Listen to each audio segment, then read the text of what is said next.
Hello guys. तो हम gas laws में बात कर रहे थे काइनेटिक थ्योरी ऑफ गैसेस की। काइनेटिक थ्योरी ऑफ गैसेस की। तो हमने क्या बात की थी कि हम बात करें माइक्रो लेवल पे, बोले तो मॉलिक्यूल्स के लेवल पे हम बात कर रहे हैं। तो क्या हमारा सिस्टम था कि हमारे पास एक कंटेनर है और ये हमारे मॉलिक्यूल्स ऑफ गैसेस हैं जो कि इस कंटेनर में मूव कर रहे हैं। कैसे मूव करते हैं? वो स्ट्रेट लाइन में मूव करते हैं, किसी भी रैंडम स्ट्रेट लाइन में, रैंडम डायरेक्शन में स्ट्रेट लाइन में मूव करते हैं, कोलाइड करते हैं आपस में एंड वगैरह वगैरह, अपना मोशन कर रहे हैं मज़े में। ठीक है, हमने क्या लिया था? हमने एजम्पशन ली थी कि पहली एजम्पशन थी हमारी आइडियल गैस है कंटेनर के अंदर, आइडियल गैस है। इसका मतलब है कि नो अट्रैक्शन, जो मॉलिक्यूल्स के बीच में कोई अट्रैक्शन नहीं है, और नेग्लिजिबल साइज, राइट। जो उनका साइज है मॉलिक्यूल्स का वो ना के बराबर है, मतलब पॉइंट पार्टिकल्स हैं। जो मॉलिक्यूल्स का जो साइज़ होता है वो सिर्फ पॉइंट मान लिया। तो ऐसे सिस्टम में हम बात करें जहाँ पे हमारी पहली एजम्पशन थी आइडियल गैस है। आइडियल गैस में दो होती हैं कि नेग्लिजिबल साइज और नो अट्रैक्शन, और दूसरी एजम्पशन थी कि क्या थी कि नो लॉस ऑफ एनर्जी। जब कॉलिजन हो रहा है इन दोनों के बीच में, पार्टिकल्स के बीच में, मॉलिक्यूल्स के बीच में जब कॉलिजन हो रहा है तो क्या हो रहा है? लॉस नहीं हो रहा है एनर्जी का, नो लॉस ऑफ एनर्जी। मैंने आपको बताया था जब कॉलिजन होता है जनरली एनर्जी का लॉस होता है, तो यहाँ पे क्या हो रहा है? कोई एनर्जी का लॉस नहीं हो रहा। ओके, एक और बात क्या बता रही कि जब क्योंकि नो अट्रैक्शन है इनके बीच में, तो जो पोटेंशियल एनर्जी होगी सिस्टम की वो जीरो होगी। क्योंकि अट्रैक्शन नहीं है तो पोटेंशियल एनर्जी जीरो होगी। तो जो यहाँ पे इससे हमें क्या पता चल सकता है कि जो total energy of the system होगी वो kinetic energy of the system के इक्वल होगी। तो ये हमारा सिस्टम था, ये उसके पैरामीटर्स थे जो हमने सिस्टम डिफाइन किया था, वगैरह वगैरह। तो इसमें हमने कुछ बात करी थी, कुछ हमने टर्म्स डिफाइन करी थी, CRMS और C एवरेज और आपका C मोस्ट प्रोबेबल। हमने तीन स्पीड्स की बात करी थी, root mean square speed, average speed of the molecules और मोस्ट प्रोबेबल स्पीड। यहाँ पे बहुत सारे मॉलिक्यूल्स हैं, तो इन मॉलिक्यूल्स की रूट मीन स्क्वायर स्पीड क्या होगी, एवरेज स्पीड क्या होगी इन मॉलिक्यूल्स की, और मोस्ट प्रोबेबल स्पीड क्या होगी मॉलिक्यूल्स की, ये हमने बात की थी। मैंने आपको बताया था कि आप सीधा सीधा याद कर सकते हो। पहले की आई थी हमारी 3RT/m0, दूसरे की आई थी 8RT/πm0, और तीसरे की क्या आई थी 2RT/m0।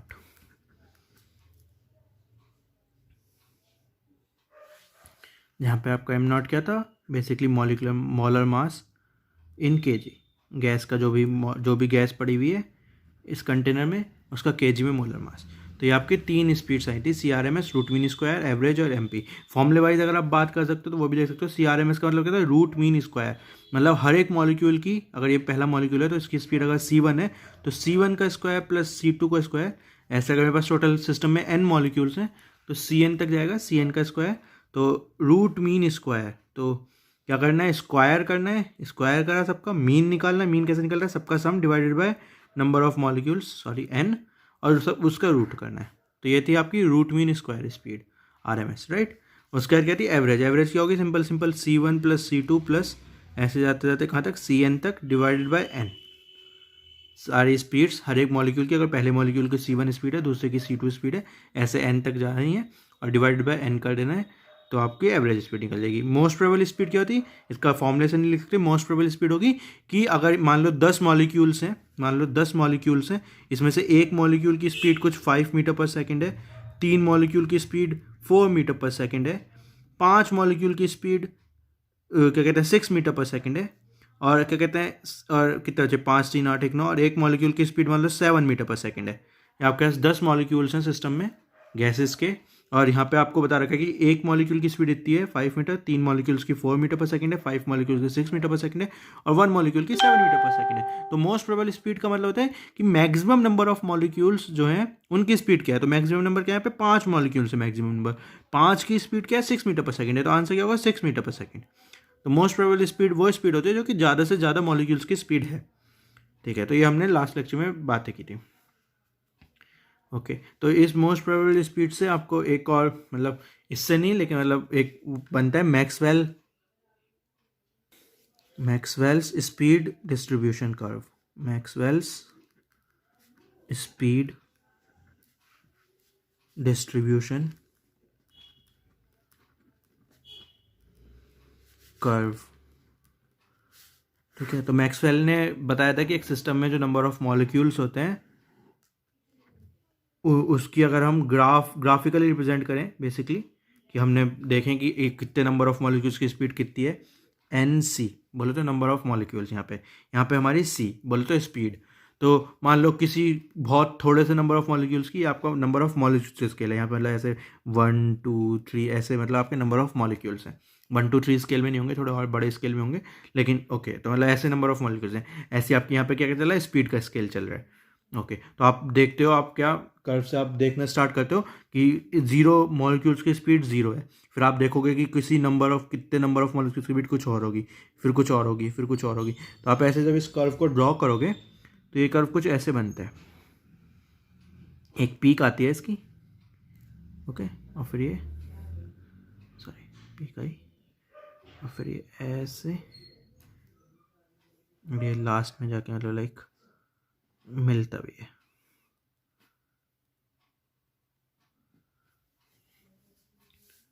तो क्या समझ में आया कर्व कैसे बना? ये आपका कर्व बनता है। इसका मतलब क्या है कि इतने नंबर ऑफ मॉलिक्यूल्स की, अगर आप कोई भी एक पॉइंट लेते हो इस कर्व पे, जैसे आपने ये पॉइंट लिया, तो इस पॉइंट के करस्पॉन्डिंगली एक नंबर होगा जो कि आपको बता रहा होगा नंबर ऑफ मॉलिक्यूल्स, है ना। और इस कर्व के करस्पॉन्डिंगली, इस पॉइंट के करस्पॉन्डिंगली इस एक्सिस पे क्या होगी, एक वेलोसिटी होगी, एक स्पीड होगी जो आपकी बता रही होगी। डैश डैश कर लेते हैं, फिर n1 कर लेते हैं। तो n1 नंबर ऑफ मॉलिक्यूल्स की स्पीड, अगर आप इस पॉइंट को 1 पॉइंट मान रहे हो, तो इस पॉइंट पे आप देखोगे कि n1 नंबर ऑफ मॉलिक्यूल्स, तो अगर सिस्टम में 100 मॉलिक्यूल्स हैं और n1 एक नंबर है, मान लो 5 या फिर 10 जो भी है, तो 10 नंबर ऑफ मॉलिक्यूल्स की स्पीड C1 है। C1 कुछ 5 मीटर पर सेकंड है, तो 10 मॉलिक्यूल्स की स्पीड 5 मीटर पर सेकंड है। ये पॉइंट ये रिप्रेजेंट कर रहे हैं। तो ऐसे मैक्सवेल ने कर्व डिस्ट्रीब्यूशन किया, उसने नंबर ऑफ मॉलिक्यूल्स देखे कि कितने नंबर ऑफ मॉलिक्यूल्स की स्पीड 0 है, फिर देखा कितने नंबर ऑफ मॉलिक्यूल्स की स्पीड बढ़ी, फिर बढ़ी, फिर बढ़ी, ऐसे उसने पॉइंट्स प्लॉट किया, फिर एक कर्व, स्मूथ कर्व ड्रॉ किया। तो उसने क्या देखा, उसने देखा कि एक पीक आता है, मतलब maximum number of molecules, maximum number of molecules की स्पीड, ये रही सी। ये क्या होगी, सी मोस्ट प्रोबेबल, कि मैक्सिमम नंबर ऑफ मॉलिक्यूल्स इस स्पीड को फॉलो कर रहे हैं सिस्टम में। तो अगर जैसे इसमें अगर ये था कि 5 नंबर ऑफ मॉलिक्यूल्स 6 मीटर पर सेकंड की स्पीड फॉलो कर रहे हैं, तो यहाँ पे जो ये एन मैक्स होगा वो 5 होगा, और जो सी एम पी होगा वो 6 मीटर पर सेकंड होगा। समझ में आया मैक्सवेल डिस्ट्रीब्यूशन ऑफ कर्व क्या कहता है? तो बेसिकली उसने देखा कि कितने मॉलिक्यूल्स की स्पीड कितनी है, फिर देखा कितने नंबर ऑफ मॉलिक्यूल्स की स्पीड कितनी है, उन पॉइंट्स को लेकर उसने एक कर्व ड्रॉ किया, उस कर्व को स्मूथ किया, ऐसे वो ड्रॉ हो गया। तो उसने देखा कि मैक्सिमम नंबर ऑफ मॉलिक्यूल्स, एक पीक आता है, इंपॉर्टेंट पॉइंट का एक पीक आता है। जब उसने कर्व ड्रॉ किया तो उस कर्व से उसे पता चला कि एक पीक है। वो पीक क्या कहलाएगा, वो पीक क्या रिप्रेजेंट करे, वो पीक रिप्रेजेंट करे कि मैक्सिमम नंबर ऑफ मॉलिक्यूल्स जो हैं वो एक पर्टिकुलर स्पीड को फॉलो कर रहे हैं। वो जनरली बीच में कहीं पड़ती है, दोनों एक्सट्रीम्स में नहीं पड़ती। 0 की साइड देखोगे तो बहुत कम नंबर ऑफ मॉलिक्यूल्स की स्पीड बहुत कम है, और ऐसे आप इधर की एक्सट्रीम देखोगे तो बहुत कम नंबर ऑफ मॉलिक्यूल्स हैं जो कि बहुत तेज स्पीड में ट्रैवल कर रहे हैं। जनरली जो सारे मॉलिक्यूल्स हैं वो कुछ मीडियम स्पीड पे ट्रैवल कर रहे हैं, और वो स्पीड सी मोस्ट प्रोबेबल कहलाती है। Maximum number of molecules C M P पे ट्रैवल कर रहे हैं। ओके, तो ये मैक्सवेल डिस्ट्रीब्यूशन कर्व था बेसिकली। इसमें आपको और कुछ नहीं जानना, बस ये कर्व याद रखना है। और बल्कि ये जान सकते हो टेम्परेचर के साथ ये कर्व डिफर करता है। तो अगर ये T1 टेम्परेचर पे था, अगर मैं T2 टेम्परेचर पे बात करूँगा, T2 पे अगर मैं बात करता हूँ तो ये कुछ ऐसे होगा।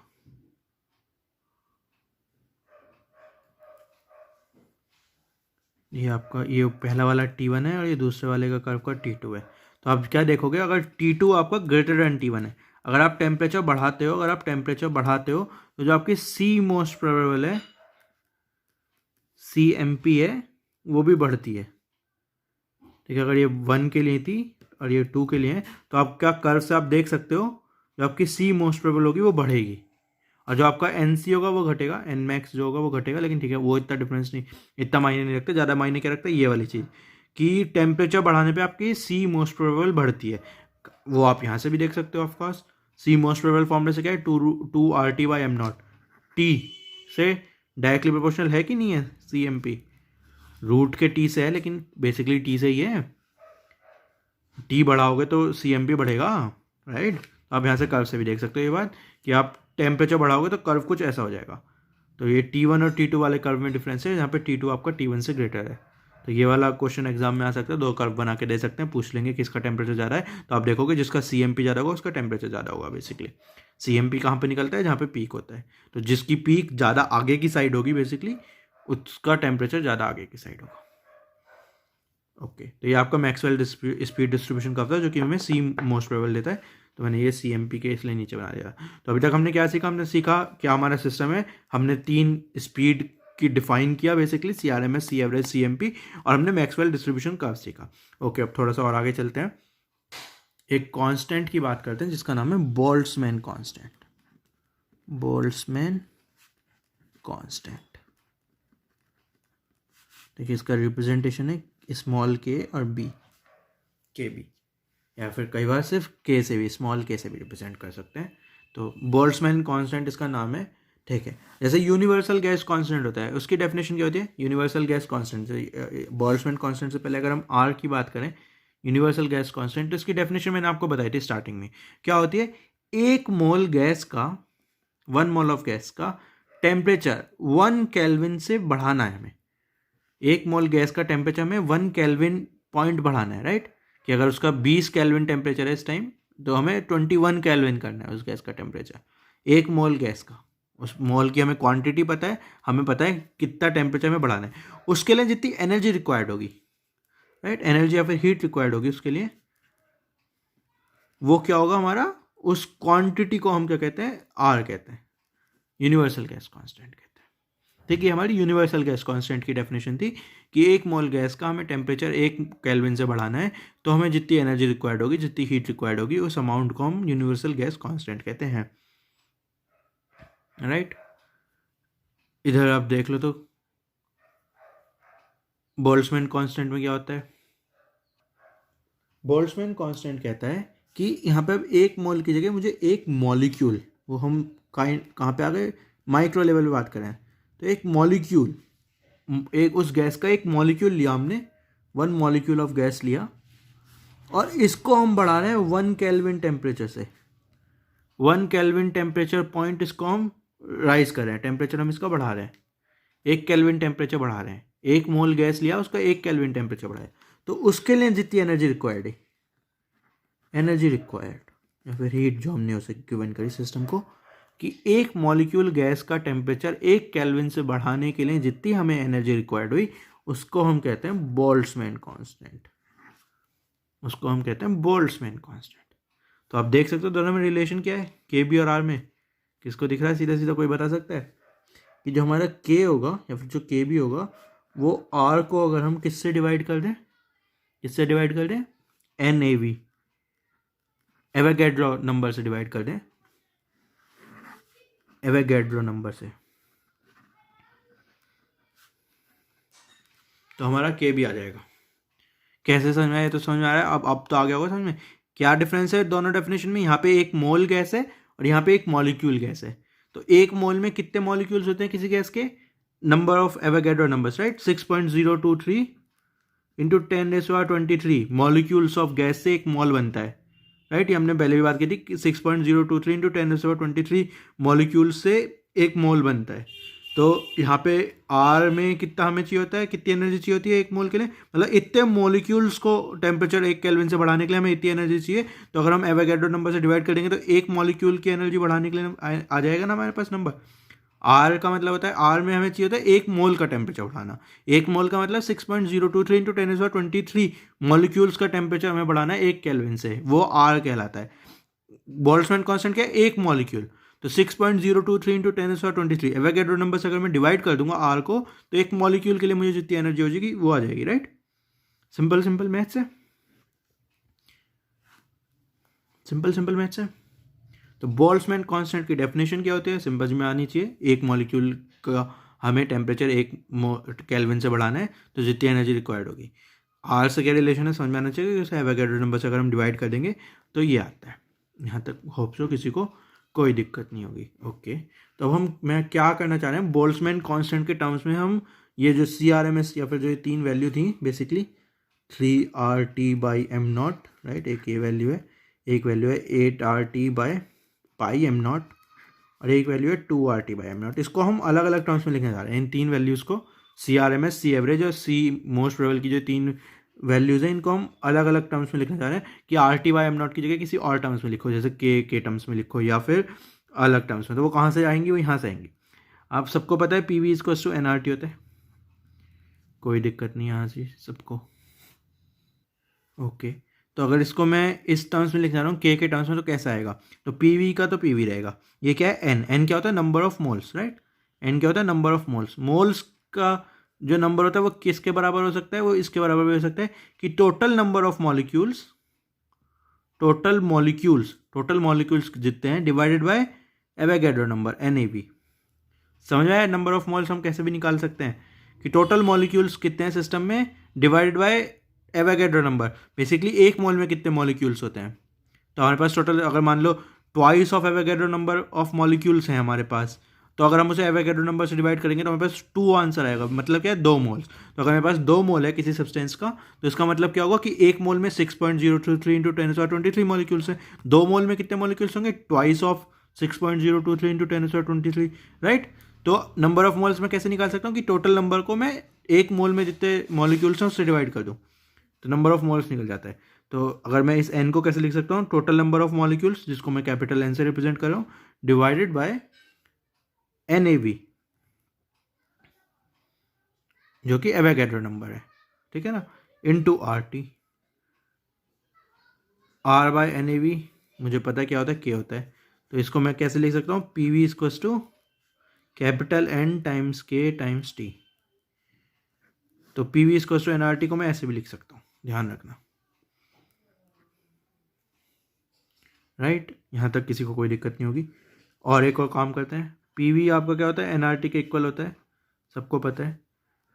एक ये वाला रिलेशन किस किस को पता है? PM0 = DRT के इक्वल होता है। बेसिकली ये डेंसिटी होता है और ये आपका मॉलिक्यूलर मास होता है। ये रिलेशन मैंने पहले के लेक्चर्स में भी आपको डिराइव करवा चुका हूँ, तो आप वहाँ से देख सकते हो। तो PV = NRT और PM0 = DRT भी होता है, ठीक है। तो ये हमें एक रिलेशन ये पता है। तो आपको 2 रिलेशन पता है, PV = NKT, एक आपको पता है PM0 = DRT, या फिर आप यहाँ से इसे भी ऐसे भी कर सकते हो कि P/D = RT/M0। एक रिलेशन आपको ये पता है, RT ऐसी रहा, M0 नीचे पहुँच गया, P/D। ओके, तो आप यहाँ पे देख सकते हो ये RT/M0, RT/M0 को आप इसे P/D से रिप्लेस कर सकते हो। तो ये क्या क्या हो जाएंगे? 3P/D, दूसरे का क्या हो जाएगा? 8P/πD, तीसरा क्या हो जाएगा? 2P/D।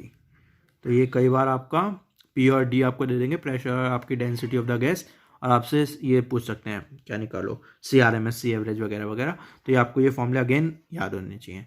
कैसे आया वो भी आपको पता होना चाहिए कि PV = NRT को मैं PM0 = DRT लिख सकता हूँ। तो P/D = RT/M0 होता है। तो RT/M0 वाले टर्म को मैंने P/D से रिप्लेस कर दिया, pressure by D, density. Okay, अब ये KT वाले टर्म को भी हम रिप्लेस कर सकते हैं। बेसिकली कैसे? इसको हम ऐसे रिप्लेस कर सकते हैं, R को रिप्लेस करो, तो R को किससे हम रिप्लेस कर सकते हैं? K × NAV से, राइट, K × NAV से। तो 3T का तो T ऐसी रहा, ऊपर K आ गया, और ये NAV इधर था, इसकी जगह मैं इसे कर सकता हूँ M0/NAV, कोई दिक्कत नहीं। तो ऐसे यहाँ पे ये 8KT/πM0/NAV, कोई दिक्कत नहीं। ऐसे यहाँ पे 2KT/NAV। क्या करा मैंने? सबको समझा? मैंने बेसिकली R को रिप्लेस कर दिया K × NAV से, और फिर जो NAV ऊपर मल्टीप्लाई में था उसे सबसे नीचे डिवाइड में बता दिया M0 के साथ। तो ये जो M0 क्या है? बेसिकली 1 मोल का मास गैस के, राइट। NAV क्या है? Total number of molecules in 1 mole of gas, right. NAV Avogadro number, बोले तो 6.023 × 10⁻23, बोले तो टोटल नंबर ऑफ मॉलिक्यूल्स, एक गैस में जितने नंबर ऑफ मॉलिक्यूल्स होते हैं। तो 1 मोल का mass divided by total number of molecules in a gas क्या देगा हमें? 1 मॉलिक्यूल का मास देगा गैस की, M0, स्मॉल m0 देगा, M0 स्मॉल m0 देगा, M0। तो ये जो हमारी टर्म्स बन जाएंगी वो बन जाएंगी 3KT/स्मॉल m0। M0 क्या है यहाँ पे? 1 मॉलिक्यूल का मास, राइट। और जो अगली वाली टर्म क्या हो जाएगी? 8KT/πM0 स्मॉल वाला, और ऐसे 2KT/M0 स्मॉल वाला, ये टर्म्स बन जाएंगी। तो ये आपकी के वाले उसमें एक्सप्रेशन में आ गई, ये आपकी P/D वाले एक्सप्रेशन में आ गई। तो ये जो CRMS, सी एवरेज और आपका ये है तीनों सी मोस्ट प्रोबेबल, ये आपको हर एक टर्म्स में लिखनी आनी चाहिए, फॉर्मूला आपको याद होना चाहिए और कैसे कन्वर्जन हो वो भी हल्की सी आपको आइडिया होना चाहिए, ताकि ये, क्योंकि बहुत घुमा फिरा के इसमें से दे देते हैं कि कुछ कभी के वाले टर्म्स में दे देंगे, कभी पी वाले टर्म्स में, कभी आर वाले टर्म्स में, RT वाले एम नॉट वाले टर्म्स में, और सीधी सीधी वैल्यू दे देंगे और आपसे आंसर पूछेंगे। तो आपको ये आना चाहिए कि आप किसी भी टर्म्स में आपको दे रखो आप जल्दी से निकाल सकते हो, आपको वहाँ पे कन्वर्जन करके वापस याद ना करना पड़े, इसलिए आपको फॉर्मूला याद होना चाहिए। कन्वर्जन का एटलीस्ट आपको फंडा क्लियर होना चाहिए कि कन्वर्ट हम क्यों कर पा रहे हैं, कैसे कर पा रहे हैं, ताकि फॉर्मूला गलती से भूल भी जाओ तो वापस कर सको। तो ये आपका तीन अगेन स्पीड ही हो गई। और एक स्पीड वाले में ये होता है कि आप देख सकते हो बेसिकली कि आपका जो सी मोस्ट प्रोबेबल होता है उसकी सबसे कम स्पीड होगी, उसके बाद आपका क्या होगा सी एवरेज वाला मेरे ख्याल से, और उसके बाद आपके पास होगा सी मोस्ट प्रोबेबल वाला, सॉरी CRMS वाला।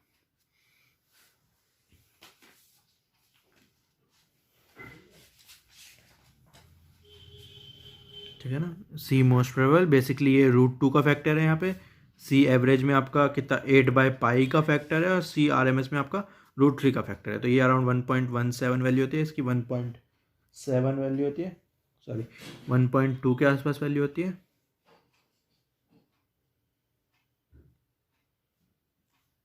ये 1.128 के आसपास वैल्यू होती है, 224 और ये 1,